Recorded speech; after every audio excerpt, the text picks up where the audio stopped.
Rebirth of my devil king husband episode 10। पुरानी हवेली में काली जाकर जादू से बने उसे सिंहासन पर बैठ जाता है और बूढ़ी औरत नानी माँ के सिंहासन पर बैठ जाती है जाकर। और सामने उसके सेना के कुछ आदमी खड़े हुए थे। काली पूरे सिंहासन पर हाथ फेरते हुए और फिर हंसती हुए बोला, आज से सिंहासन और यह पूरी दुनिया मेरी हुई। मैं भगवान हो गया। अब मैं अपने हिसाब से इस दुनिया को चलाऊंगा। मैं भगवान हूँ भगवान। इतना बोल काली जोर जोर से हंसने लगता है और उसके साथ आसपास खड़े सभी उसके सैनिक हंसने लगते हैं। लेकिन वो बूढ़ी औरत बस शांति से बैठी रहती है और किसी गहरी सोच में डूबी हुई थी। हंसते हुए ही काली की नजर उस बूढ़ी औरत पर जाती है तो उसे देखकर बोला, क्या हुआ नानी माँ, क्यों आप इतनी चिंतित क्यों लग रही हैं, जबकि अब तो हमारा ही राज्य और यह पूरी दुनिया हमारी मुट्ठी में है। हम चाहेंगे वही होगा। काली की बात सुनकर वो बूढ़ी औरत उसे देखती है और फिर कुछ सोचकर बोली, खुशी है कि हम अब बहुत शक्तिशाली हो गए, लेकिन अभी भी हमारे दो दुश्मन जिंदा हैं जो हमारे खिलाफ कोई ना कोई साजिश जरूर रचेंगे और हमारी शक्तियां जो पूरी दुनिया में फैल रही होगी उन्हें रोकने का कोई ना कोई प्रयास अवश्य करते रहेंगे। बूढ़ी औरत की बात सुनकर काली के चेहरे के भाव भी चेंज हो जाते हैं और वह नानी माँ को देखते हुए बोला, कहीं आप रुद्र और अंबिका की बात तो नहीं कर रही है। बूढ़ी औरत हाँ में अपना सिर हिला देती है। ये देखकर काली कुछ सोचते हुए बोला, लेकिन वे इतनी ताकतवर नहीं है कि हमें रोक सके, इसलिए आपको उन पर जाना ध्यान देने की जरूरत नहीं है। और अंबिका को तो मैं बहुत जल्दी अपना बना लूंगा, वो मेरी रानी बनने के लायक है, अंधेरी की रानी। इतना बोल काली फिर से जोर जोर से हंसने लगता है। वो बूढ़ी औरत काली की बात सुनकर बोली, तब भी आपको अपने रास्ते से उसे रुद्र को तो हटाना ही पड़ेगा महाराज, इसलिए कुछ ऐसा योजना बनाओ कि वे दोनों अलग हो जाएं, तब हम एक को आराम से हरा सकते हैं और दूसरे को मार सकते हैं, क्योंकि अंबिका जब तक उसके साथ है वो किसी न किसी तरह से बचा ही लगी उस रुद्र को। बूढ़ी औरत की बात सुनकर काली कुछ देर सोचकर बोला, ठीक है, तो मैं उन दोनों को ही अलग कर देता हूँ और रुद्र को मारने के लिए वहां पर जितनी भी काली शक्तियां हैं उन सबको बोलता हूँ। इतना बोल काली अपनी एक सैनिक को बोला, तुम जाओ और वहां पर जितनी भी काली शक्ति हैं सभी को मेरा संदेश दो कि अच्छाई का राजा उसे शहर में आया है, उसे खत्म करना है। जो खत्म करेगा वो मेरे करीब ही हो जाएगा। काली की बात सुनकर वो सैनिक जी महाराज बोलकर चला जाता है। मुंबई शहर फैक्ट्री के आगे रुद्र घोड़े के साथ खड़ा होकर आसपास देखे जा रहा था और वो अंबिका से संपर्क करने की कोशिश कर रहा था, लेकिन उधर से अंबिका की कोई आवाज ही नहीं आ रही थी।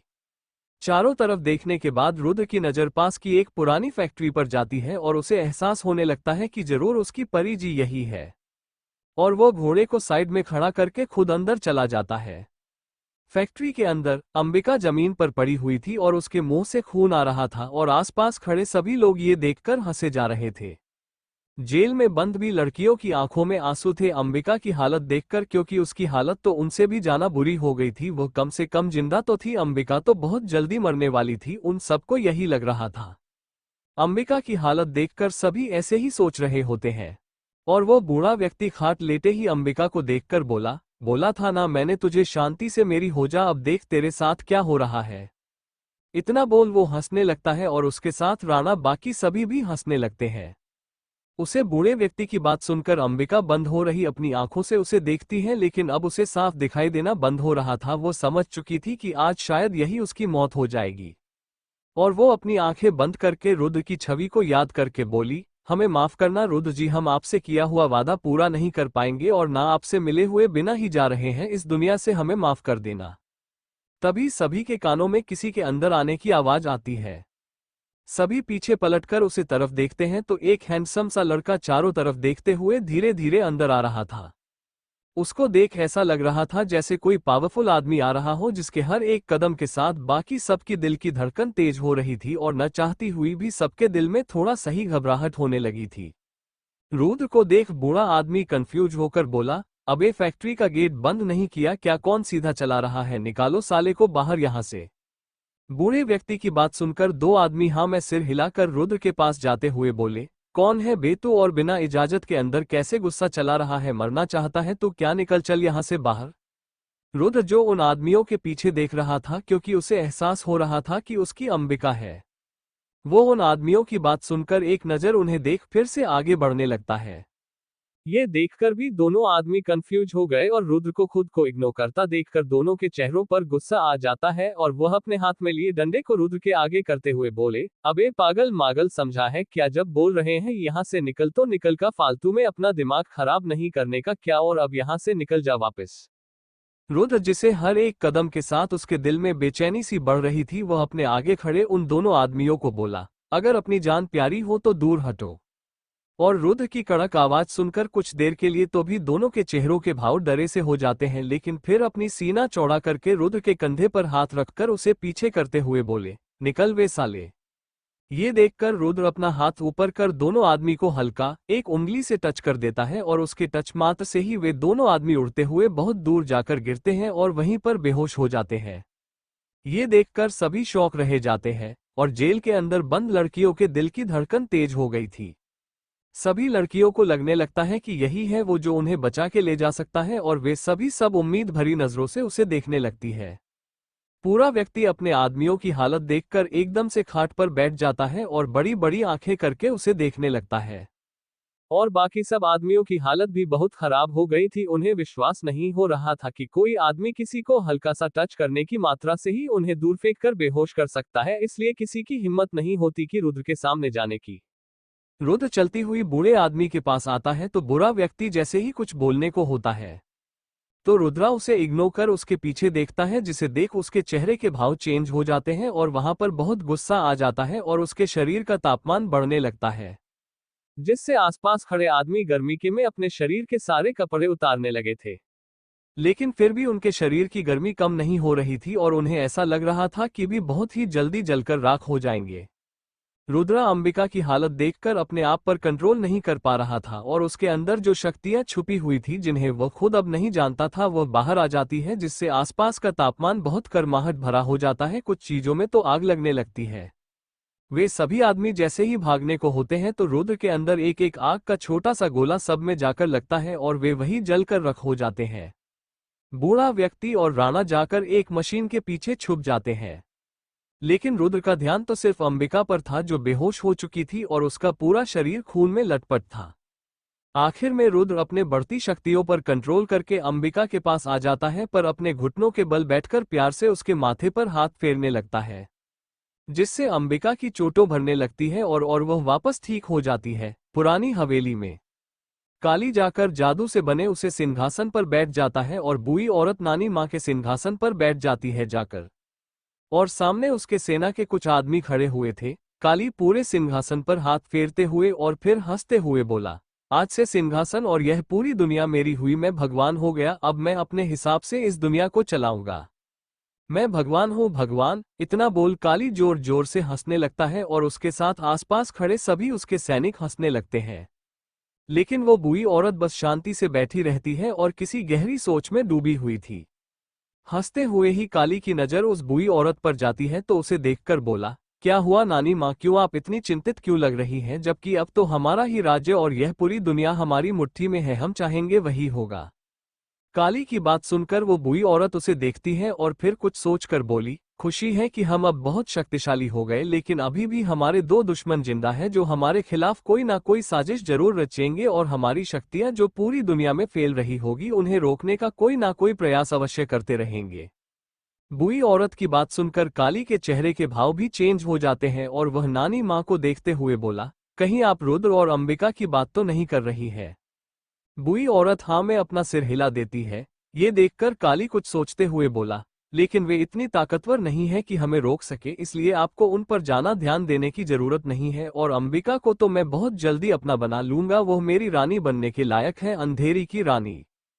इतना बोल काली फिर से जोर जोर से हंसने लगता है। वो बूढ़ी औरत काली की बात सुनकर बोली, तब भी आपको अपने रास्ते से उसे रुद्र को तो हटाना ही पड़ेगा महाराज, इसलिए कुछ ऐसा योजना बनाओ कि वे दोनों अलग हो जाएं, तब हम एक को आराम से हरा सकते हैं और दूसरे को मार सकते हैं, क्योंकि अंबिका जब तक उसके साथ है वो किसी न किसी तरह से बचा ही लगी उस रुद्र को।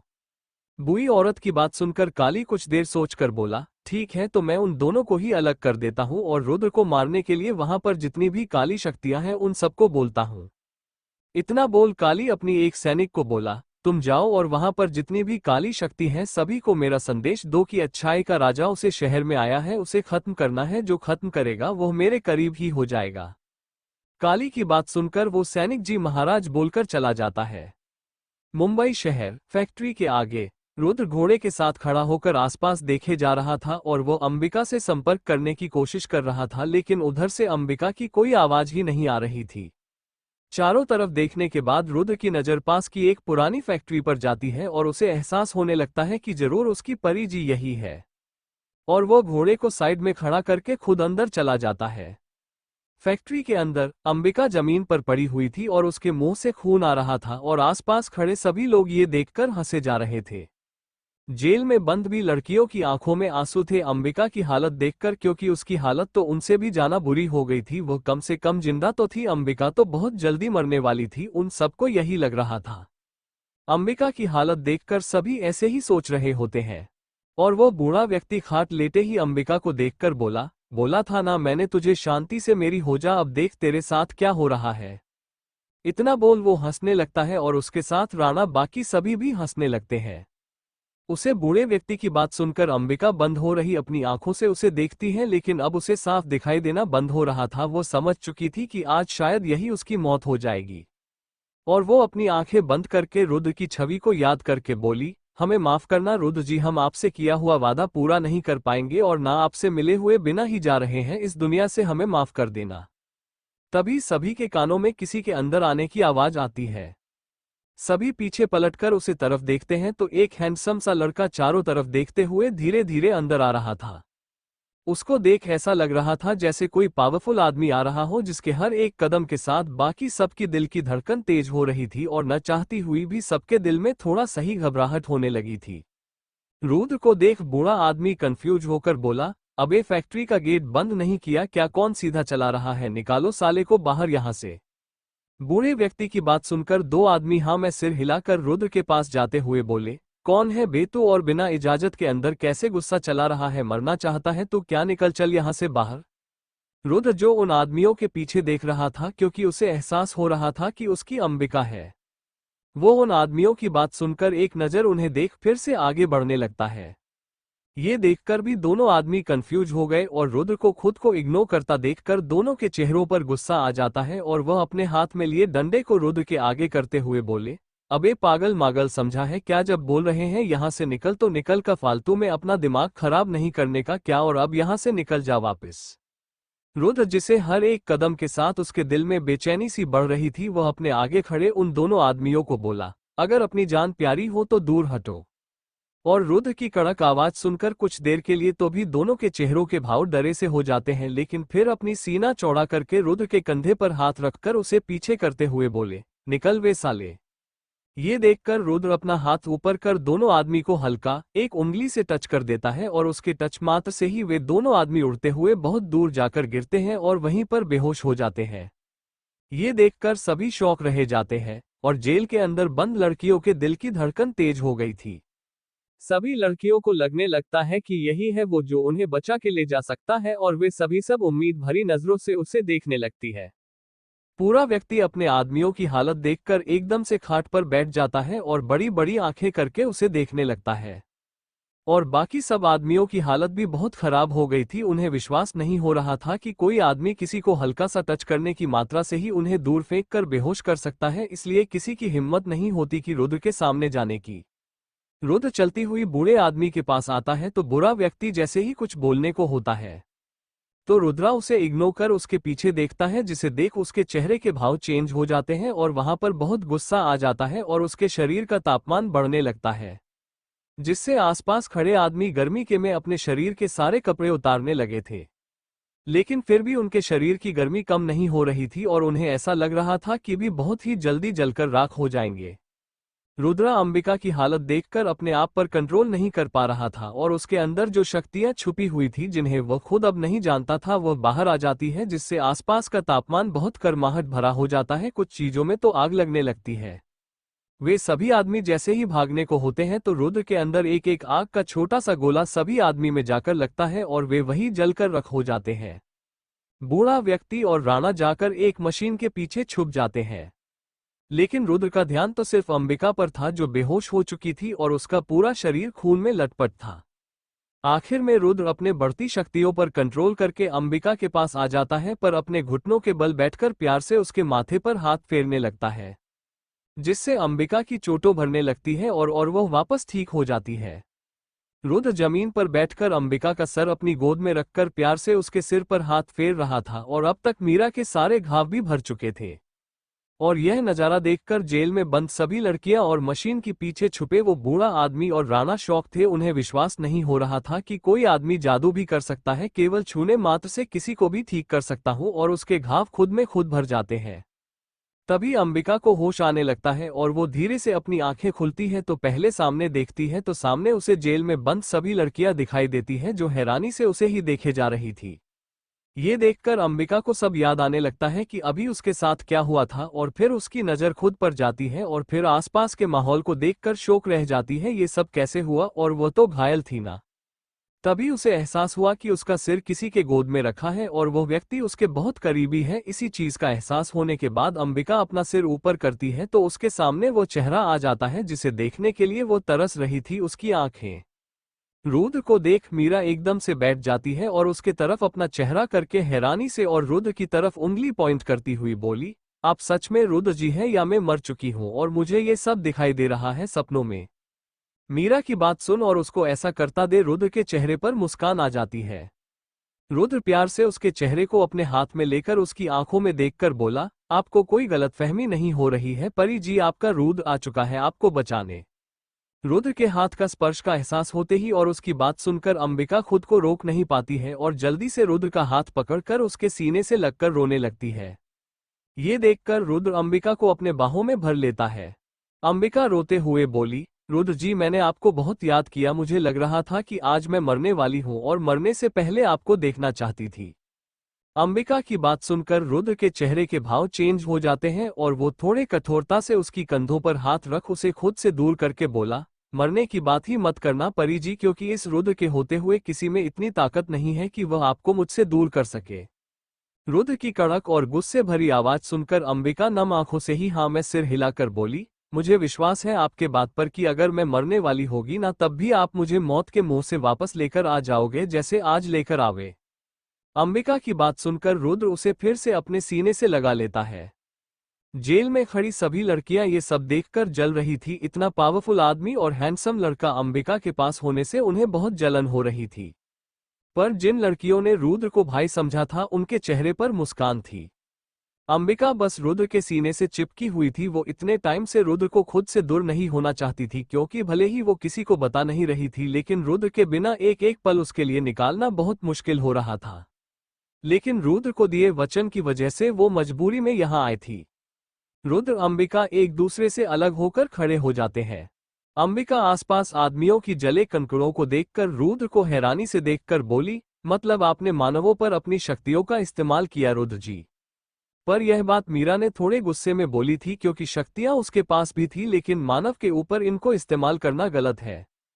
अंबिका की गुस्से भरी बात सुनकर रुद्र गहरी सांस लेकर निराशा में अपना सिर हिलाकर बोला, माफ करना परी जी, लेकिन मेरा खुद पर कोई काबू नहीं था और मेरे अंदर से वो शक्ति खुद में खुद निकली और फिर ये सब हो गया, मुझे पता ही नहीं चला, मुझे बस आपकी हालत देखकर गुस्सा आ रहा था।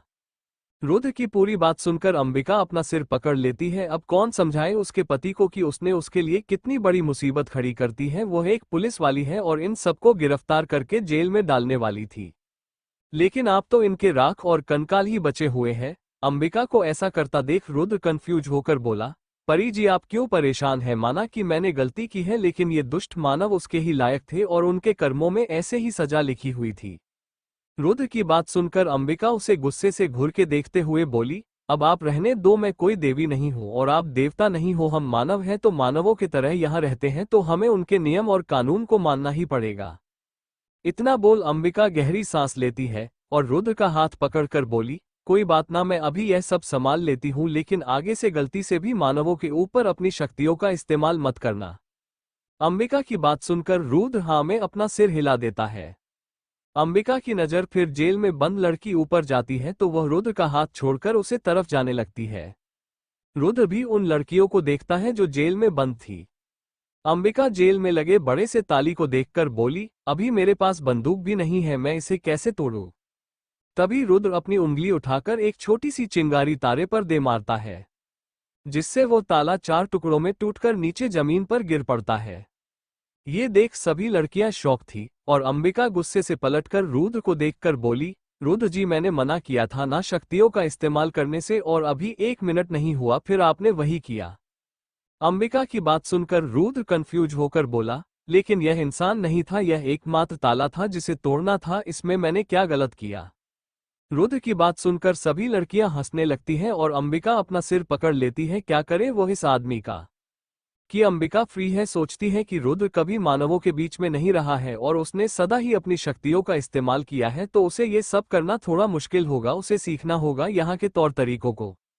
यही सोच अंबिका पलटकर लॉकअप खोलने लगती है। लॉकअप खोलने के बाद अंबिका जैसे ही उन लड़कियों से कुछ बोलने वाली होती है, तो उससे पहले वे सभी लड़कियां भागती हुई अंबिका को दूर धक्का दे देती है, जिससे अंबिका साइड में हो जाती है खड़ी, और भी सभी जाकर रुद्र के पास पहुंच जाती हैं और उसे अपना नाम बताकर उससे बातें करने लगते हैं।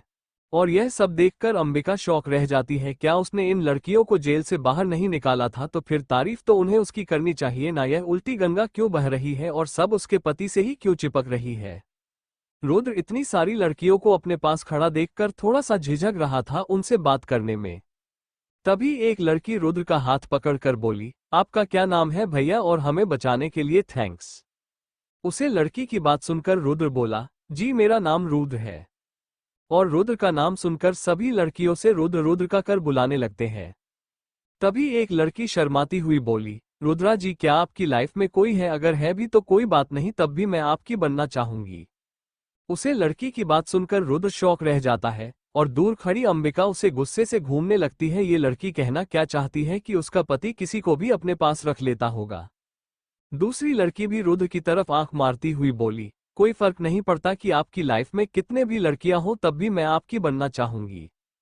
उन लड़कियों की बात सुनकर रुद्र अपना सिर पकड़ लेता है और यह सब देखकर अंबिका जल्दी से लड़कियों को दूर करते हुए उनके पास आकर और रुद्र के आगे खड़ी होकर लड़कियों की तरफ उंगली पॉइंट करके बोली, मेरे पति के बारे में कुछ भी ऐसा वैसा बोला या उल्टा सोचा भी या उसे परेशान किया तो मैं सभी को फिर से जेल में बंद कर दूंगी, और देखो वो तुम लोगों को देख अनकंफर्टेबल हो रहा है। अंबिका की गुस्से भरी बात सुनकर सभी लड़कियां अपना सिर नीचे कर लेती हैं। तभी एक लड़की क्यूट सा चेहरा बनाकर बोली, लेकिन भाभी, क्या बहन भी भाई से बात नहीं कर सकती? उसे लड़की की बात सुनकर रुद्र और अंबिका उसे देखने लगते हैं और उसके चेहरे पर उदासी देखकर अंबिका और रुद्र को अच्छा नहीं लगता है, और रुद्र प्यार से उसे लड़की के सिर पर हाथ फिरते हुए बोला, क्यों नहीं बहन, तूने मुझे भाई बोला है तो तेरा हक बनता है मुझसे बात करने का। रुद्र की बात सुनकर और उसका हाथ अपने सिर पर देखकर वो लड़की मुस्कुराते हुए रुद्र के गले लग जाती है। रुद्र भी उसे खुद से चिपका लेता है और प्यार से उसके सिर पर हाथ फेरने लगता है। ये देखकर अंबिका उसे नहीं रुकती है, क्योंकि वह भाई बहन के बीच में नहीं आ सकती। लेकिन वो उन लड़कियों को देख रही थी गुस्से से, जो रुद्र से भाई की तरह बात ना कर रही थी। उन लड़कियों के सिर नीचे हो गए थे। ये देखकर बाकी लड़कियों ने भी रुद्र को भाई बोलना शुरू कर दिया था।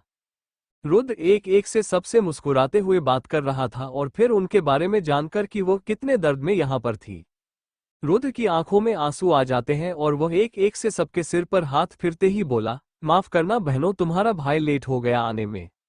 रुद्र की आंखों में आंसू देख अंबिका उसका हाथ पकड़ लेती है और उनमें से सबसे छोटी लड़की जल्दी जल्दी रुद्र की आंखों से आंसू साफ करके बोली, कोई बात नहीं भाई, लेते सही, लेकिन आप आए तो। उसे लड़की की बात सुनकर रुद्र मुस्कुराकर हाँ में सिर हिला देता है। तभी पुलिस की जीप की आवाज सुनाई देती है और सब उस तरफ देखते हैं तो रेखा और विक्की और कमिश्नर सर के साथ बहुत से पुलिस वाले आ रहे थे, अपने हाथों में बंदूक लेकर अंदर।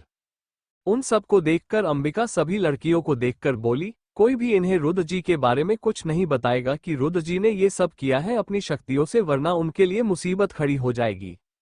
अंबिका की बात सुनकर और पुलिस को अंदर आता देखकर सभी लड़कियां जल्दी से हाँ में सिर हिला देती है।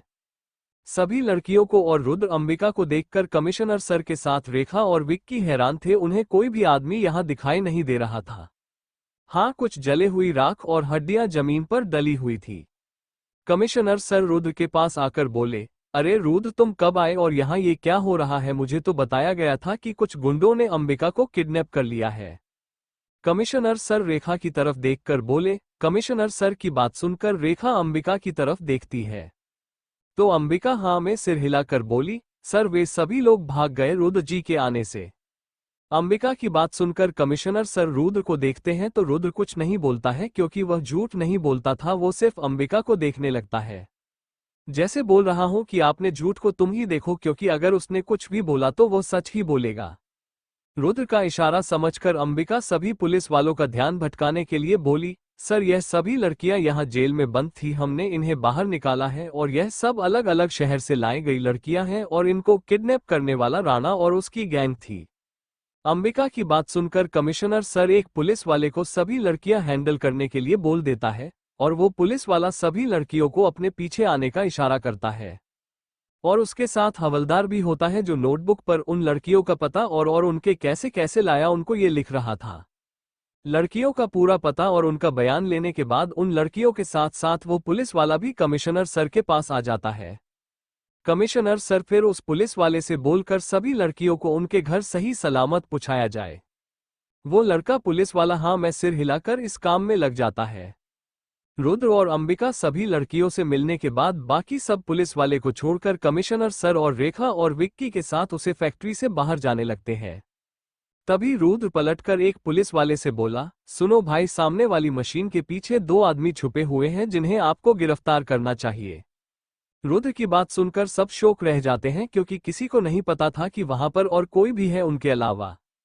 और 2-3 पुलिस वाले उसे मशीन के पीछे जाकर पीछे छुपे राणा और उसे बूढ़े व्यक्ति को पकड़कर बाहर लेकर आते हैं। अंबिका के साथ कमिश्नर सर, रेखा और विक्की हैरानी से भी रुद्र को देखे जा रहे थे। कमिश्नर सर कुछ सोचते हुए बोले, रुद्र तुम क्यों ना पुलिस की नौकरी कर लो।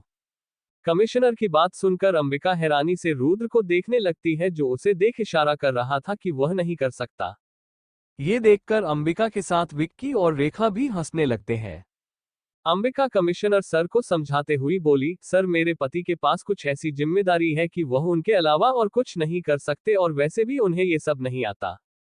अंबिका की बात सुनकर कमिश्नर सर निराशा में अपना सिर हिला देते हैं और सभी उस फैक्ट्री से बाहर निकलकर पुलिस जीप में बैठ जाते हैं और एक हवलदार जीप को रेखा और अंबिका के घर की तरफ ले जाता है। कमिश्नर सर आगे हवलदार के साथ बैठे हुए थे और वह ना चाहते हुए भी बार बार पीछे पलटकर रुद्र को ही देखे जा रहे थे। ये देखकर रुद्र परेशान था। अंबिका जो विक्की और रेखा से बातें कर रही थी, वह रुद्र के चेहरे के भाव पढ़कर कमिश्नर सर को घूर के देखते हुए बोली, सर क्या आप रुद्र जी को घूरना बंद करोगे? वह वैसे नहीं है जैसे आप सोच रहे हो, वह मेरे पति है। अंबिका की बात सुनकर जीप में बैठे सभी लोग शौक रह जाते हैं और रेखा और विक्की की तो हंसी छूट जाती है। कमिश्नर सर जल्दी से नामे अपना सिर हिलाकर बोले, अरे नहीं अंबिका, तो मुझे गलत समझ रही हो। मैं तो बार बार रुद्र को इसलिए देखे जा रहा था क्योंकि मुझे विश्वास नहीं हो रहा था इतना टैलेंटेड और शक्तिशाली आदमी पुलिस की जॉब नहीं कर सकता। कमिश्नर की बात सुनकर रुद्र अपना सिर पकड़ लेता है और अंबिका कमिश्नर को गुस्से से घूर के देखते हुए बोली, सर आप बार बार इस बात को क्यों बोल रहे हो? जब मैं बोल रही हूं कि वह नहीं कर सकते तो नहीं कर सकते। अंबिका की गुस्से भरी आवाज सुनकर कमिश्नर सर थोड़ी कड़क आवाज में बोले, देखो अंबिका, तुम अपने सीनियर से इस तरह बात नहीं कर सकती और मैं सिर्फ पूछ रहा था।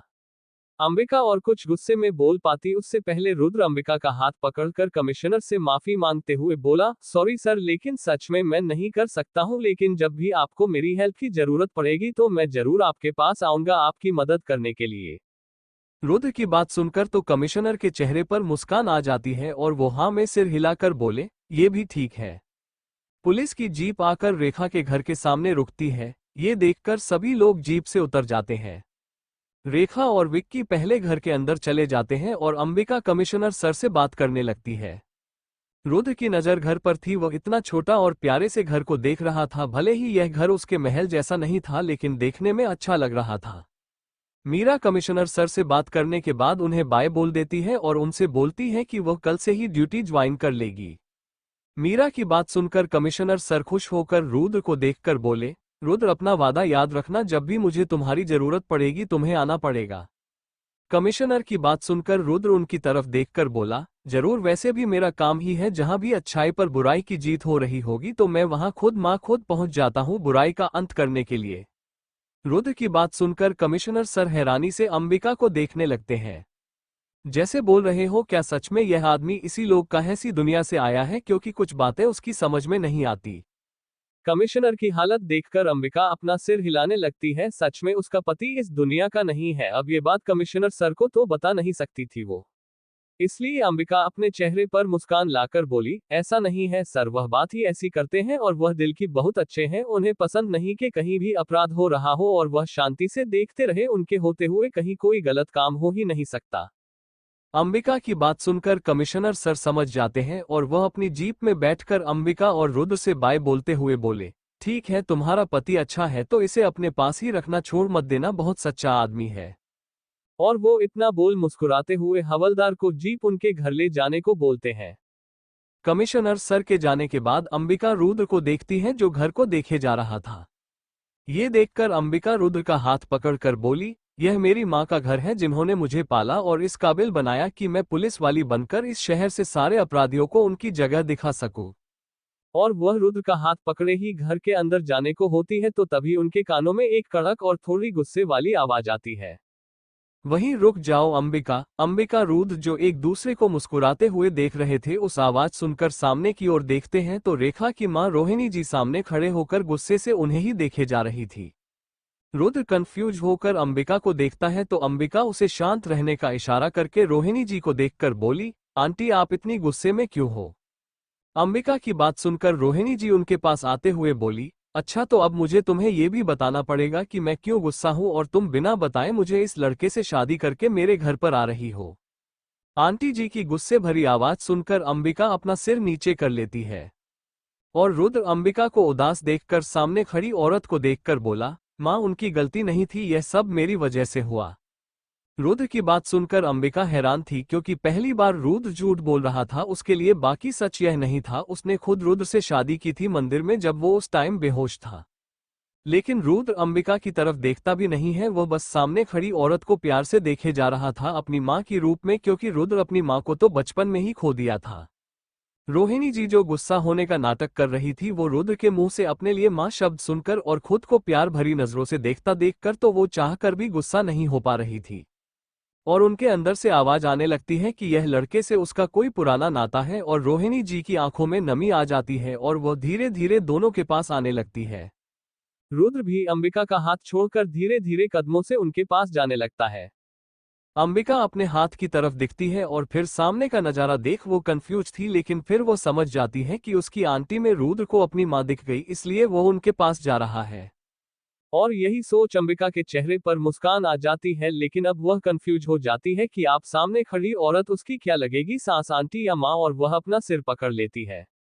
कंफ्यूज तो रेखा और विक्की भी थे जो सोफे पर बैठे यह नजारा देखे जा रहे थे। रुद्र रोहिणी जी के पास आकर उनके पैर छूने लगता है तो रोहिणी जी 2 कदम पीछे लेकर रुद्र के सिर पर हाथ रखकर बोली, नहीं बेटे, भले ही तुमने मुझे मां बुलाओ लेकिन अंबिका से मेरा रिश्ता बहुत पुराना है, उसे हिसाब से तुम मेरे दामाद हुए और हमारे यहाँ दामाद से पैर नहीं छुवाए जाते हैं। रोहिणी जी की बात सुनकर रुद्र कुछ नहीं बोलता है, वो मुस्कुराकर अपना सर हमेला देता है। और यह सब देख अंबिका चैन की सांस लेती है। चलो अच्छा है उसकी आंटी उसकी साथ नहीं बनी। लेकिन रुद्र फिर भी रोहिणी जी के पैर छू लेता है और वह मुस्कुराते हुए बोला, ये दूसरे नाते से यह मैं आपका बेटा हूं आज से। रोहिणी जी सर पर हाथ रख देती है प्यार से और उसका हाथ पकड़कर उसे सोफे की तरफ ले जाती है। यह देखकर अंबिका शॉक थी, उसकी आंटी ने उसे इग्नोर कर दी अपने बेटे और दामाद जैसे रुद्र को पाकर, और वह टेढ़ा मेढ़ा मुंह बनाने लगती है। अंबिका की शक्ल देखकर विक्की और रेखा के चेहरे पर मुस्कान आ जाती है। अंबिका मुंह फुला ही जाकर सोफे के दूसरे साइड में खड़ी हो जाती है और वो उनकी तरफ दिखती भी नहीं है जहां रोहिणी जी रुद्र का हाथ पकड़कर सोफे पर बैठकर उससे बातचीत कर रही थी। रोहिणी जी एक नजर अंबिका को देखती है और फिर वापस रुद्र को देखकर बोली, अच्छा रुद्र बेटा, ये तो बताओ कि तुमने इस पागल से शादी क्यों की? रोहिणी जी की बात सुनकर अंबिका का मुंह खुला का खुला रह जाता है। पहली बार रोहिणी जी ने उसे पागल बोला था, वरना हर बार रेखा को पागल बोलती और उससे प्यार करती, और रुद्र के आने से क्या उसकी हालत भी रेखा जैसी हो जाएगी। और यही सोच अंबिका रेखा की तरफ देखती है जो हंसती हुई उसे ही देखे जा रही थी। रेखा देखकर रोहिणी जी उसे डांटते हुए बोली, क्यों हंस रही है तू, और मुझे सब पता है तेरे और विक्की के बारे में, इसलिए गुस्सा तो मैं तुझसे भी हूँ। रोहिणी जी की बात सुनकर रेखा है रानी सोने देखने लगती है और ये देखकर अंबिका हंसने लगती है। रोहिणी जी गुस्से से एक नज़र अंबिका को देखती है और फिर रुद्र को देखने लगती है। और रुद्र उस पल को याद करके बोला, जब पहली बार उसने अंबिका को अपने बाहों में देखा था, जब वो पहाड़ी से गिर गई थी और उसने उसे बचाया था ऊपर जाकर। माँ, आपकी बेटी की तलाश तो मुझे बहुत पहले से थी, यह वही थी जो मेरे ख्वाबों में आती थी और इन्हें खोजने के लिए ही मैं उसे गांव के आसपास घूम रहा था। और जब भी यह मुझे मिली तो मुझे ऐसा लगा जैसे मुझे सब कुछ मिल गया, और फिर कुछ हालात ऐसे बने कि हमें जल्दी में शादी करनी पड़ी, वरना परी जी कभी भी आपकी इजाजत के बिना मुझसे शादी नहीं करती। रुद्र रोहिणी जी को समझाते हुए बोला कि इस सब में अंबिका की गलती नहीं थी। रुद्र की बात सुनकर सभी के चेहरे पर मुस्कान आ जाती है और अंबिका रुद्र को प्यार से देखने लगती है, क्योंकि उसने बिना उसके बोल ही अपनी बात साफ कर दी थी कि इस सब में अंबिका की गलती नहीं है। अंबिका प्यार भरी नजरों से रुद्र को देखे जा रही होती है और वह इतनी खो चुकी थी रुद्र को देखने में कि सभी लोग उसी को देखे जा रहे थे। रोहिणी जी के चेहरे पर मुस्कान थी, विक्की और रेखा अपनी हंसी कंट्रोल करने की कोशिश कर रहे थे। रुद्र को समझ में नहीं आ रहा था वो कि क्या करे, अब वह अपनी परी जी को कैसे समझाएं कि हर जगह ऐसा करना सही नहीं होता। और वह अपना सिर नीचे कर लेता है, जिससे अंबिका का ध्यान उससे हटता है और वह अपने आसपास दिखती है तो सब उसे ही घूरे जा रहे होते हैं। ये देखकर अंबिका मुस्कुरा कर बोली, नहीं ऐसा नहीं है, मैं तो बस इन्हें देखकर कुछ सोच रही थी।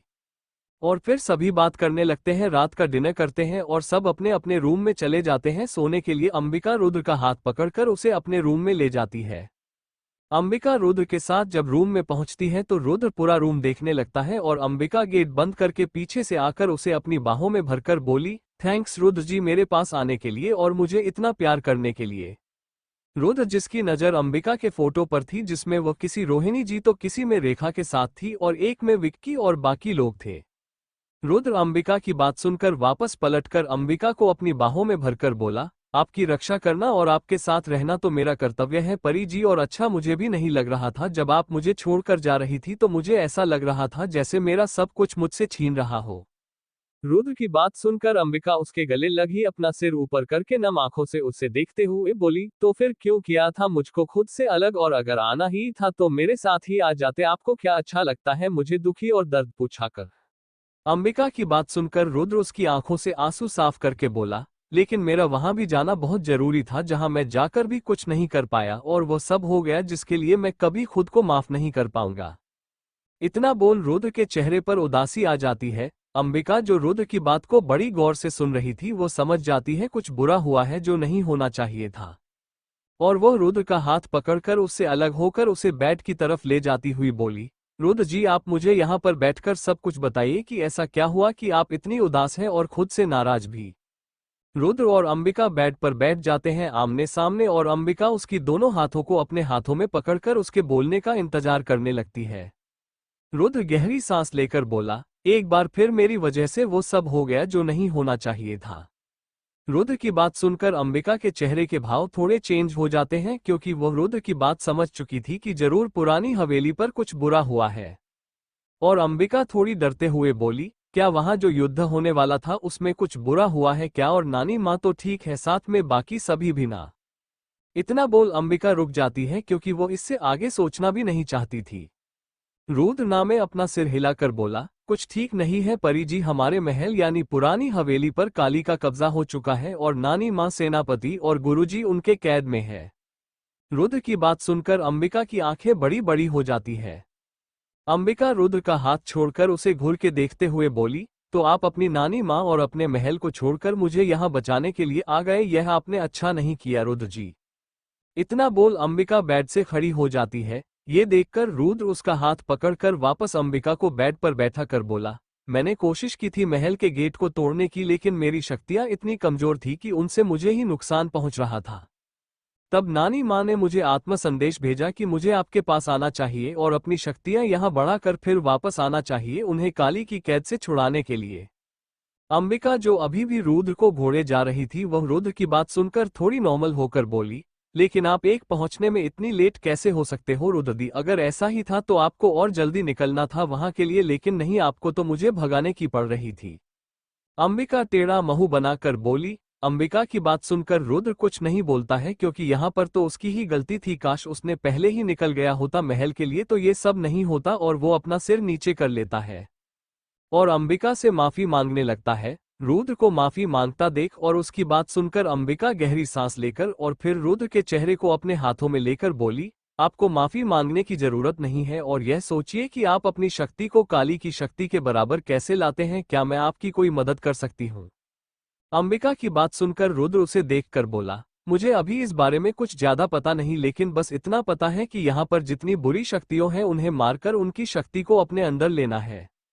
रुद्र की बात सुनकर अंबिका शौक रह जाती है। अगर ऐसा हुआ तो बुरी शक्तियों के अंश भी रुद्र के अंदर जा सकते हैं, जिससे वो खुद भी अच्छाई से बुराई की तरफ जा सकता है। यही सोच अंबिका जल्दी से नामे अपना सिर हिलाकर बोली, नहीं रुद्र जी, आप ऐसा कुछ भी नहीं करोगे, यह आपके लिए बहुत खतरनाक हो सकता है, और अगर ऐसा करना ही है तो मैं करूंगी, जिससे आप मुझे वापस नॉर्मल कर सकते हो। अंबिका की बात सुनकर रुद्र नामे सिर हिलाकर बोला, इसकी जरूरत नहीं पड़ेगी, क्योंकि वे शक्ति जब तक मुझ पर हावी नहीं हो सकती है जब तक मुझे बहुत ज्यादा गुस्सा ना जाए। अंबिका हाँ में सिर हिलाकर रुद्र के सीने से लगकर बोली, और हमें पता आपको गुस्सा नहीं आता है जब तक हम खतरे में ना हो, इसका मतलब अब हमें आपके लिए खुद को सेव रखना होगा। अंबिका की बात पर रुद्र के चेहरे पर मुस्कान आ जाती है और प्यार से उसके माथे पर किस करके बेड लेट जाता है, अंबिका को अपने बाहों में लेकर ही। अंबिका रुद्र के ऊपर उसके सीने पर सिर रख लेटे कर बोली, रुद्र जी, अब हम बुरा लग रहा है कि हम नानी माँ को काली के कैद से नहीं छोड़ा सकते हैं।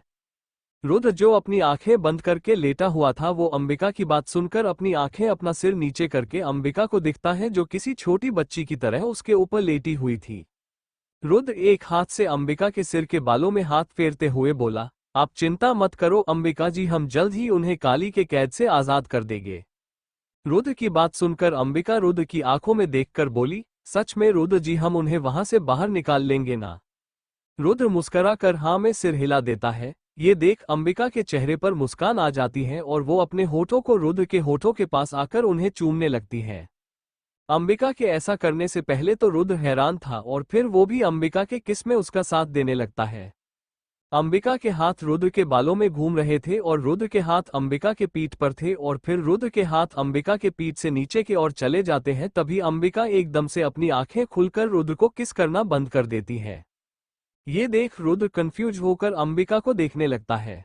अंबिका को ऐसा करने से रुद्र अपनी आंखें खुलकर उसे देखने लगता है, तो अंबिका रुद्र के हाथ अपने पीछे से हटाकर उसके ऊपर से उतरकर बेड से खड़ी हो जाती है।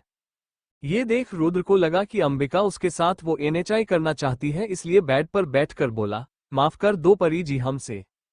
लेकिन अंबिका रुद्र की बात पर ध्यान नहीं देती है और सीधा रूम के लाइट बंद करके रुद्र के पास बेड पर आते हुए बोली, रुद्र जी, ऐसा कुछ नहीं, मुझे बस लाइट में वो सब करना सही लगा। और वो फिर से वापस रुद्र के ऊपर लेटे कर उसके होठों पर बोली, हम खुद आपके पास आने के लिए बेचने रहते हैं रुद्र जी, तो फिर ऐसा ही नहीं सकता है कि हम आपसे थोड़ा भी दूर हो। और रुद्र का हाथ पकड़ वापिस अपने पीछे भाग पर रखकर बोली, हम आपके तो आपका हक है, हम कहीं भी छूने का तो भला हम क्यों बुरा मानेंगे। अंबिका की बात सुनकर रुद्र के चेहरे पर मुस्कान आ जाती है, क्योंकि वो भी समझ चुकी थी जो रुद्र नहीं बोली थी। रुद्र अंबिका को किस करते हुए अपना हाथ उसके कपड़ों के अंदर डालकर इधर उधर फेरने लगता है। रुद्र फिर अंबिका नीचे करके खुद उसके ऊपर आकर उसके होठों पर किस करके अपने कपड़े उतारने लगता है। ये देख अंबिका भी अपने ऊपर के कपड़े कर साइड रख देती है। रुद्र अंबिका का लोवर भी निकाल देता है। अंबिका ब्रो और पेटी में थी और रुद्र अंडरवियर में। रुद्र अंबिका के ऊपर आकर उसके माथे पर किस करके बोला, परी जी, हम आपसे बहुत प्यार करते हैं। रुद्र की बात सुनकर अंबिका के चेहरे पर मुस्कान आ जाती है और रुद्र होठों पर किस करके बोली, हम भी। रुद्र अंबिका के होठों पर किस करके नीचे की ओर किस करते हुए आता है और उसके ब्रो को भी निकालकर उसके बूब्स दबाने लगता है एक हाथ से, और साथ में उन्हें चूमने भी लगता है, जिससे अंबिका के मुंह से सेक्सी आवाजें निकलने लगती हैं। रुद्र का दूसरा हाथ अंबिका के कमर से नीचे की ओर जाते हुए उसके पेटी के अंदर हाथ डालकर अपने हाथ एक उंगली उसके अंदर प्रवेश देता है, जिससे अंबिका के मुंह से हल्की सी चीख निकल जाती है और उसकी पकड़ रुद्र के कंधे पर कस जाती है। रुद्र अंबिका के अंदर से अपनी उंगली निकालकर नीचे की ओर जाने लगता है और अपना चेहरा अपना के दोनों पैरों के बीच लाकर एक नजर अंबिका की देखता है। उसे ही देखे जा रही थी प्यार भरी नजरों से। ये देख रुद्र उसे जगह किस करके बेड पर खड़ा होकर अपना अंडरवियर उतार देता है। अंबिका की नजर रुद्र के नग्न शरीर पर जाती है और फिर उसकी नजर उसके मेन पार्ट रुक जाती है और उसे देखने लगती है, यह इतना बड़ा और मोटा क्यों है, पिछली बार कितना दर्द हुआ था उसे इस अंदर लेने में। अंबिका की नजरों का पीछा करके रुद्र के चेहरे पर मुस्कान आ जाती है और नीचे बैठकर अंबिका के ऊपर आकर उसके होठों पर किस करके बोला, चिंता मत करो परी, इस बार पिछले बार जिसे दर्द नहीं होगा क्योंकि हमारा ये दूसरी बार है ना। रुद्र की बात सुनकर अंबिका की आंखें बड़ी बड़ी हो जाती है और वो जल्दी से ना में सिर हिलाकर बोली, मैं ऐसा कुछ भी नहीं सोच रही थी। अरे उसका पति उसका दिमाग कब से पड़ने लगा, ये तो उसके लिए बहुत बड़ी मुसीबत हो सकती है। लेकिन अगले ही पल उसके दर्द में चीख निकल जाती है क्योंकि रुद्र एक बार में आधा अंदर प्रवेश करा दिया था एक झटके से। अंबिका रुद्र को घूर के देखकर बोली, आपको जल्दी किस बात की रहती है। रुद्र कुछ नहीं बोलता है, बस दूसरे झटके के साथ पूरा अंबिका के अंदर समा जाता है जिससे अंबिका की चीख निकल जाती है और एक मुक्का रुद्र के पीठ में मरकर बोली, आप बुरे हो, मुझे दर्द हो रहा है, और अंबिका के आंखों में नमी आ जाती है। ये देख रुद्र वहीं रुक कर बोला, माफ करना परी जी, लेकिन हम तो आपको प्यार करना चाहते थे। और वो उसका चेहरा उदास हो जाता है। ये देख अंबिका मुस्कुराकर बोली, कोई बात नहीं, आप करो, मुझे प्यार में नहीं रोगी अब आपको। और वो रुद्र के माथे पर किस कर देती है। ये देख रुद्र के चेहरे पर मुस्कान आ जाती है और वो धीरे धीरे करने लगता है और कुछ देर बाद अंबिका भी उसमें उसके साथ देने लगती है और दोनों एक दूसरे को प्यार करके एक दूसरे के बाहों में सो जाते हैं। रात्रि की 1 बजे अंबिका के रूम में बेड पर अंबिका और रुद्र एक दूसरे के बाहों में चैन की नींद सो रहे थे। तभी रुद्र को कुछ दिखाई देने लगता है जिससे उसके चेहरे के भाव चेंज हो जाते हैं। एक बड़ी सी बिल्डिंग के छत के ऊपर एक काले कपड़े पहने हुई लड़की बैठी हुई थी जिसके नाखून के साथ उसकी चोटी भी लंबी थी और वह नीचे जमीन पर फुटपाथ पर लेटे हुए आदमियों को देख रही थी। उसे लड़की के चेहरे पर एक शैतानी मुस्कान थी और ऐसा लग रहा था कि नीचे फुटपाथ पर लेटे हुए लोगों को वह अपना शिकार बनाना चाहती थी। और फिर वह उसे दीवार पर उल्टी रिंग कर नीचे की ओर आने लगती है। ये सब देखकर रुद्र एकदम से अपनी आंखें खोल लेता है और बेड पर बैठ जाता है, अपने माथे से पसीना साफ करने लगता है।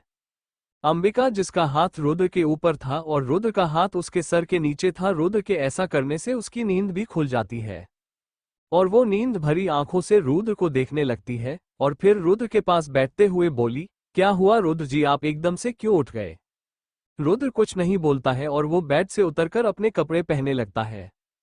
अंधेरे के वजह से अंबिका को चारों तरफ अंधेरा दिखाई दे रहा था, इसलिए वो अपने शरीर पर कपड़े डालकर बेड से खड़ी होती हुई बोली, रुको मैं लाइट चालू करती हूँ पहले, फिर बताना मुझे क्या हुआ।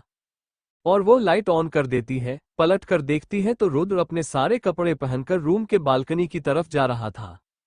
ये देखकर अंबिका भी रुद्र के पीछे जाती हुई बोली, अरे रुद्र जी, आप इतनी रात को कहाँ जा रहे हो, बाहर बहुत ठंड है। रुद्र बालकनी के कोने पर पहुंचकर सीटी बजाता है जिससे बाहर खड़ा घोड़ा जल्दी से बालकनी के नीचे आ जाता है। अंबिका ये सब देखकर हैरान थी और रुद्र को देखकर बोली, आप कहाँ जा रहे हो। अंबिका की बात सुनकर रुद्र उसके माथे पर किस करके बोला, आप चिंता मत करो परी जी, मैं अभी आता हूँ। और वो बिना कुछ और बोले सीधा बालकनी से नीचे छलांग लगा देता है और घोड़े पर बैठकर तेजी के साथ चला जाता है। अंबिका बस अपने मुंह पर हाथ रखकर रुद्र को जाती हुई दिखती रहती है।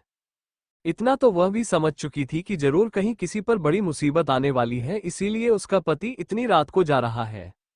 बाहर इतनी ठंड होने की वजह से अंबिका वापस रूम में अंदर चली जाती है।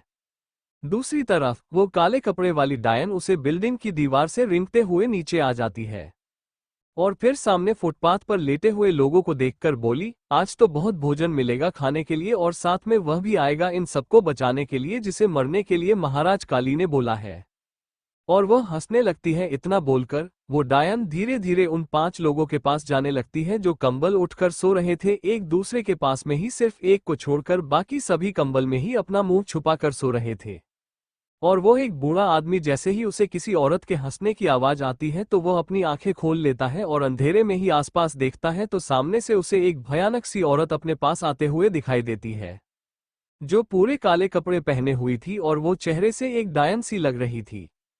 और उसकी लंबी चोटी हवा में लहरा रही थी। ये सब देखकर बूढ़े आदमी की शब्द मुंह में ही अटक जाते हैं और वह डरते हुए अपने पास लेटे आदमी पर हाथ रख उसे हिलाने लगता है। लेकिन डर की वजह से उसके मुंह से एक शब्द भी नहीं निकल पा रहा था। पास लेटा हुआ आदमी बूढ़े व्यक्ति की ऐसा करने से कंबल में इसे ही अपना हाथ निकालकर उसे बूढ़े व्यक्ति का हाथ दूर करके बोला, पागल हो गए क्या चाचा, इतनी रात को और ठंड में मुझे उठा रहे हो, सोने दीजिए। उसे आदमी की ऐसा करने से वो बूढ़ा घबराते हुए बोला, वो कौन है? बूढ़े आदमी की डरी हुई आवाज सुनकर पास लेटा हुआ आदमी अपनी आंखें खोल लेता है और कंबल में से अपना मुंह निकालकर सामने देखकर एकदम से बैठकर बोला, ये तो डायन है। और वो एक एक करके सभी आदमियों को उठाकर देता है। वे सभी आदमी खड़े होकर उसे डायन को अपने पास आते हुए देखने लगते हैं। और जैसे ही वो 5 भगने को होते हैं उससे पहले वो डायन हवा की गति से उन सब की आगे आकर खड़ी हो जाती है और मुस्कुराते हुए बोली, डायन से तुम लोग नहीं बच सकते।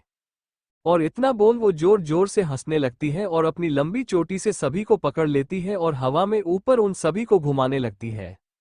वे सभी लोग, जिसमें एक छोटा बच्चा भी था, बचाओ बचाओ चिल्लाने लगते हैं। जिनकी आवाज सुनकर आसपास की बिल्डिंगों में से आदमी अपनी अपनी बालकनी में आकर यह नजारा देखने लगते हैं और किसी को विश्वास नहीं हो रहा था कि यह सब क्या हो रहा है। और एक दो आदमी तो पुलिस को भी खबर कर देते हैं। इससे कुछ ही देर में पुलिस की गाड़ियां वहां पहुंच जाती है। पुलिस जीप में से कुछ हवलदार और एक पुलिस वाला जीप में से उतरकर जब यह नजारा देखते हैं तो भी शौक रह जाते हैं।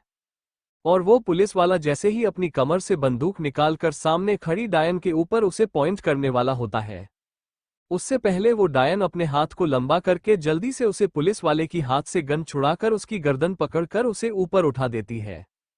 और फिर उसे गुस्से से देखकर बोली, तू मुझे मारेगा, वह भी मामूली सी इस गन से जिसका मुझ पर कुछ असर नहीं होगा। और वो उसे दूर फेंक देती है। ये सब देखकर एक हवलदार जल्दी से कमिश्नर सर को कॉल कर देता है। आप तक मीडिया वाले भी आ चुके थे और वह ये सब कुछ नज़ारा अपने न्यूज़ चैनलों पर दिखा रहे थे। अंबिका जो टेंशन में अपने रूम में इधर से उधर घूम रही थी, तभी उसे फोन बजने की आवाज आती है, जिससे आवाज सुनकर मेरा बेड के साइड में रखे अपने फोन को देखती है और फिर उसके पास जाकर उसे उठाकर कान पर लगाते हुए बोली, जी सर, इतनी रात को कॉल क्यों किया? दूसरी तरफ से कमिश्नर सर बोले, वो सब छोड़ो, जल्दी से न्यू टीवी पर न्यूज़ चैनल लगाकर देखो, तो मैं पता चल जाएगा कि क्या हो रहा है और मैंने तुम्हें इतनी रात को क्यों परेशान किया।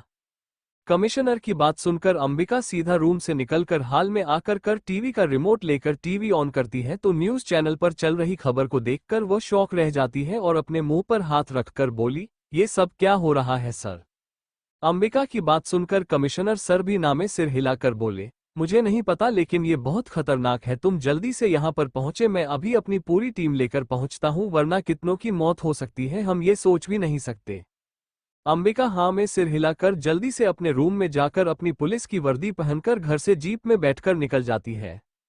वो डायन ऐसा खौफ मचा रही थी कि पूरा मुंबई शहर उस समय डर और खौफ में ही था और जो टीवी पर ये सब देख रहे थे वो उनसे भी वो सब देखा नहीं जा रहा था।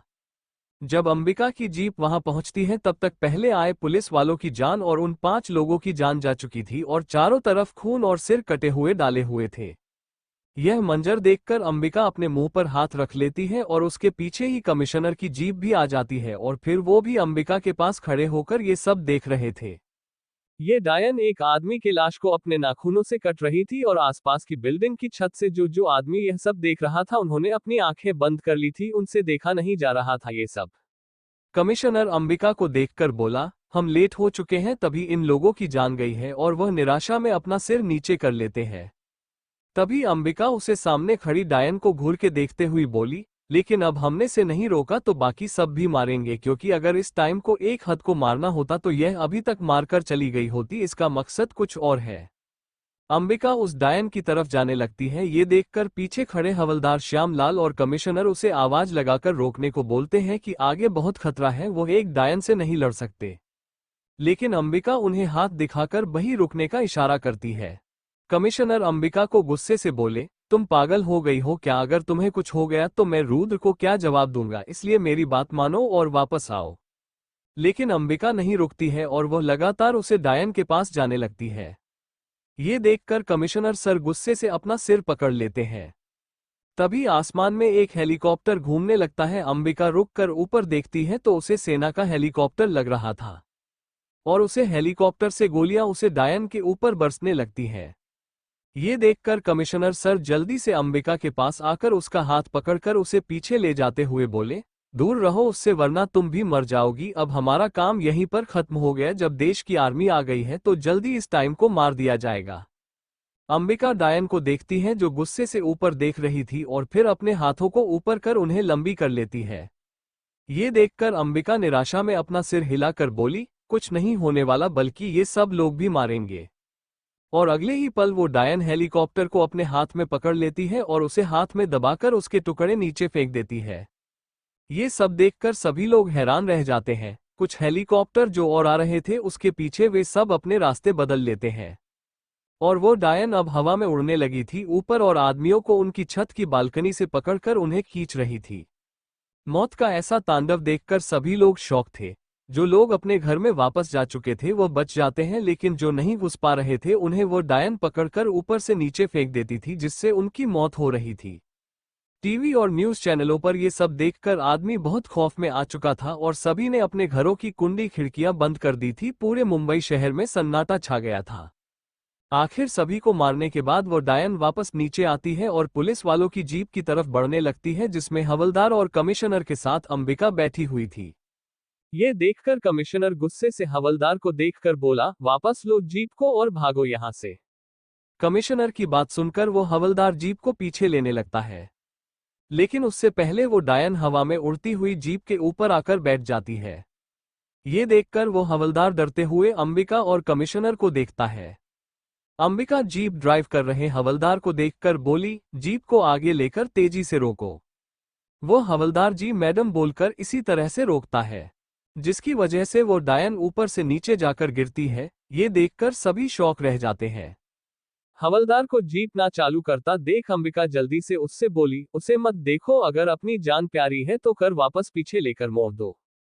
हवलदार ऐसे ही करता है, जीप को लेकर जाने लगता है, लेकिन वो डायन हवा में उड़ते हुए उनके जीप के साथ में आ जाती है और उसे हवलदार को पकड़कर खिड़की से बाहर खींच लेती है, जिससे कर इधर उधर घूमने लगती है। अंबिका जल्दी से ड्राइविंग सीट पर बैठकर जीप को वहीं रोक लेती है। वो डायन उस हवलदार को मारने के बाद जीप के पास आने लगती है तो पीछे बैठा श्याम लाल रोते हुए बोला, प्लीज मुझे जाने दो, मेरे दो छोटे बच्चे हैं और एक बीवी भी है। श्याम लाल हवलदार की बात सुनकर अंबिका उसे घूर के देखते हुए बोली, वो डायन है, अगर उसमें इंसानियत होती तो इतने लोगों को नहीं मारती, इसलिए उससे बचने का सोचो। और इतना बोल अंबिका जीप का गेट खोलकर बाहर आ जाती है और उसके पास कमिश्नर और फिर उनके पीछे हवलदार जाकर दुख जाता है। अपने हाथ के सारे से कमिश्नर और श्याम लाल हवलदार के पीछे ही रहने को बोलकर अंबिका खुद उसे डायन के पास जाने लगती है। वो डायन ये देखकर हैरान थी कि यह लड़की उसे डर क्यों नहीं रही। अंबिका उसे डायन के सामने जाकर खड़ी हो जाती है। वो डायन अंबिका को ऊपर से नीचे देखकर बोली, ये लड़की, क्या तुझे मुझसे डर नहीं लग रहा? मैं जिस तरह इन सबको मारा तुझे भी मार सकती हूँ। लेकिन अंबिका अपने चेहरे पर मुस्कान लाकर बोली, तू मुझे नहीं मार सकती क्योंकि तू मेरे बारे में कुछ नहीं जानती। और फिर उसे डायन के कान के पास आकर धीरे से बोली, मैं वह हूँ जो तेरी बहन डायन जो जंगलों में रहती थी उसकी मौत की कारण बनी थी और अब तेरी भी। और इतना बोलकर अंबिका उसे डायन के चेहरे पर एक मुक्का मारने लगती है, लेकिन उससे पहले वो डायन हवा की गति से अंबिका के पीछे आ जाती है और उसकी गर्दन पकड़कर उसे ऊपर उठाते हुए बोली, अच्छा हुआ तूने मुझे बता दिया कि मेरी बहन को मारने वाली तू थी, अब तो मैं तुझे मौत से कड़ी मौत दूंगी। और इतना बोल वो अंबिका को हवा में उठाकर दूर फेंक देती है। ये देखकर कमिश्नर और बाकी सभी जो अपनी अपनी बिल्डिंगों पर खड़े लोग ये देखकर अपनी आंखें बंद कर लेते हैं।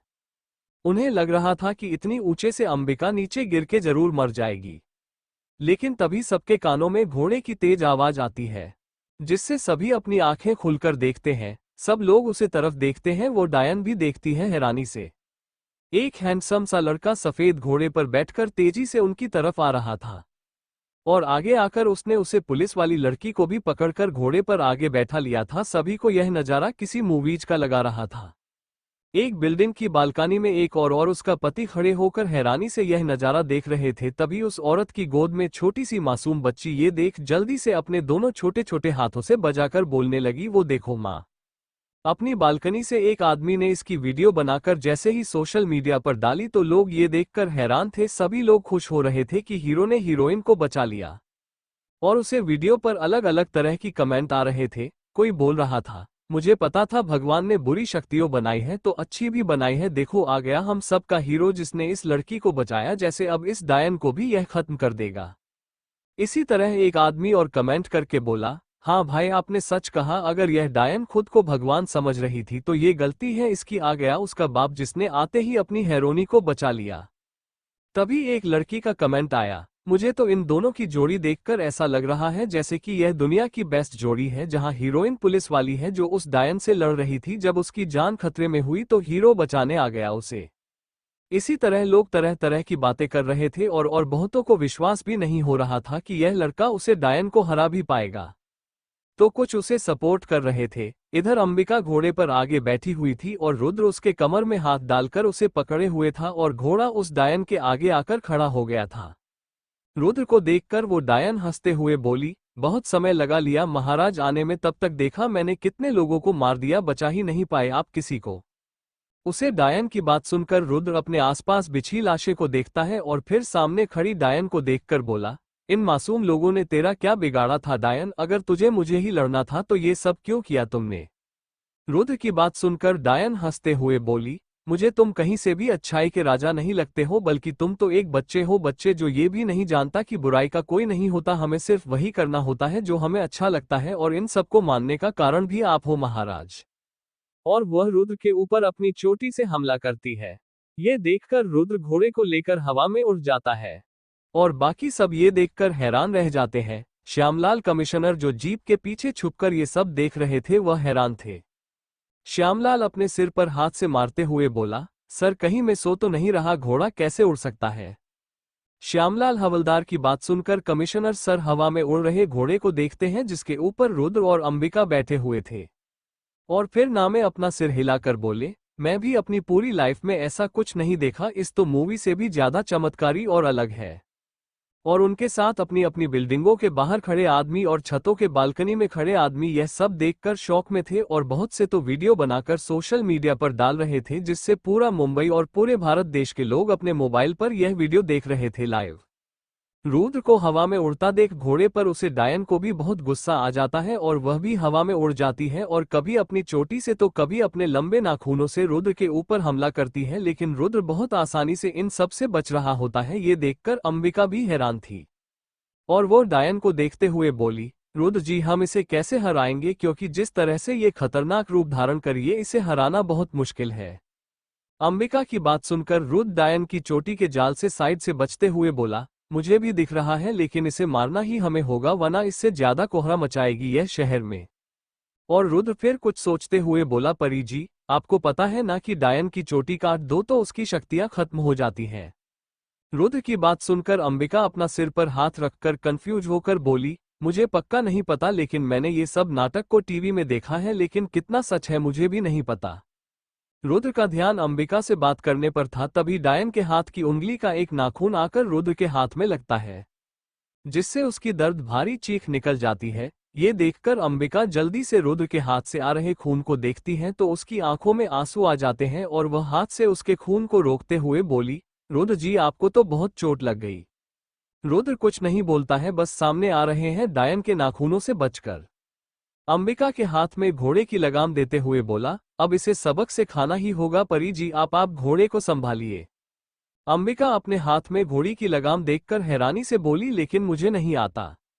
लेकिन तब तक उसके हाथ में घोड़ी की लगाम थी और सामने डायन की चोटी जो किसी नागिन की तरह लहराते हुए उनके ही पास आ रही थी। ये देखकर अंबिका की आंखें बड़ी बड़ी हो जाती हैं, उसे समझ में नहीं आ रहा था कि वह कैसे बचा के ले जाए घोड़ा को। और वो जैसे ही पीछे अपना सिर करके रुद्र से कुछ बोलने वाली होती है तो वो देखती है कि रुद्र घोड़े पर खड़ा हो चुका था। ये देखकर अंबिका वापस आगे देखकर घोड़े को उसे चोटी से बचाकर ले जाने लगती है। पूरा मुंबई शहर और अब तो पूरी दुनिया ये सब लाइव देख रही थी, जहां ये सब हॉलीवुड से भी खतरनाक लग रहा था। मूवी से उन्हें विश्वास नहीं हो रहा था कि एक आदमी हवा में घोड़ा उड़ा रहा है और वह उसे पर खड़ा हुआ है। और रुद्र अपने हाथ को ऊपर करता है तो उसके हाथ में उसके जादुई तलवार आ जाती है। और वो उसके हाथ के नाखूनों को काटने लगता है, जिससे उस डायन के मुंह से दर्द भारी चीख सुनाई देती है। आसपास जितने भी लोग थे सब अपने कानों पर हाथ रख लेते हैं। और जैसे ही उसे डायन की चोटी रुद्र के पास से निकलती है तो रुद्र भी उसके भी 2 टुकड़े कर देता है, जिससे उसे डायन की पूरी शक्ति खत्म हो जाती है और वो हवा में से नीचे गिरने लगती है। ये देखकर सभी आदमी तालियां बजाने लगते हैं। जो मोबाइल पर ये सब देख रहे थे उनके चेहरे पर भी मुस्कान आ जाती है। सभी ये देखकर खुश हो ही रहे होते हैं और अंबिका भी यह सब दिख रही होती है। तभी रुद्र हवा में घोड़े के ऊपर से छलांग लगा देता है, जिससे देखकर सभी की दिल की धड़कन तेज हो जाती है। सबको लगा कि रुद्र मरना चाहता है, क्या इतनी ऊपर से खून कर। अंबिका भी डर जाती है ये देखकर। तभी रुद्र उसे डायन के पास आकर उसके पेट में अपनी जादुई तलवार घुसे देता है, जिससे वो डायन चीखती हुई एक काले धुआं बनकर हवा में उड़ जाती है। और रुद्र जब जमीन पर आता है तब उसके पास हाथ में एक जादुई मोती था, जो उसने उसे डायन के सर से निकाला था। रुद्र उसे मोती को अपने हाथ की मुट्ठी में बंद करके अपनी आंखें बंद करता है तो वह उसके अंदर ही समा जाता है। उसे डायन का अंत देखकर सभी लोग बहुत खुश हो जाते हैं। अंबिका भी घोड़े को लेकर नीचे जमीन पर आ जाती है। अंबिका घोड़े से उतरकर जल्दी रुद्र के पास आकर उसे गले लगाकर बोली, रुद्र जी आप पागल हो गए, क्या जरूरत थी आपको ऐसा करने की, आपको कुछ हो गया होता तो।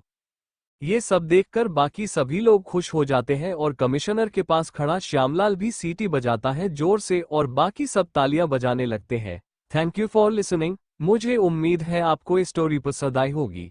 अगर आपको पसंद आए है तो प्लीज लाइक और कमेंट करना ना भूलें और मोर स्टोरीज के लिए सब्सक्राइब करें। मिलते हैं नेक्स्ट वीडियो में।